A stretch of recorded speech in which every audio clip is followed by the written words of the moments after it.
అన్ని సీజన్స్ ఒక లెక్క, ఈ సీజన్ మరో లెక్క అంటూ మొదటి వీక్ నామినేషన్ ప్రతి సీజన్‌లో కూడా ఎంతో కూల్‌గా మొహమాట పడుతూ అయితే నామినేషన్ జరుపుకుంటూ ఉంటే, ఈసారి మాత్రం సీజన్ 8లో అదరగొట్టేస్తూ ఉన్నారు. ఇక సోనియా ఏకంగా రెచ్చగొడుతూ వచ్చేసి ప్రణన్న నామినేషన్‌లో అంతలా ఫైర్ అవుతూ అసలు తన కంట్రోల్ తప్పడానికి కారణం సోనియా అనే చెప్పొచ్చు.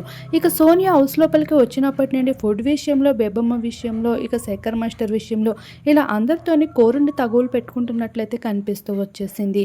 ఇక నామినేషన్ ప్రాసెస్‌లో సైతం ఇక ప్రణయ్‌ని నామినేట్ చేయడంతో తను రెచ్చగొట్టిన విధానానికి తను కూడా ఫుల్‌గా ఫైర్ అవుతూ కనిపించేసింది.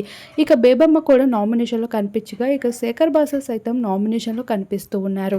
అయితే ఈసారి కెప్టెన్సీ తీసేసి చెఫ్‌గా పెట్టేయడంతో చెఫ్‌గా పార్టిసిపేట్ చేసిన వారు విజేతలైన వాళ్ళు ఈసారి నామినేషన్ నుండి తప్పించుకున్నట్లు క్లియర్‌గా కనిపిస్తూ ఉంది.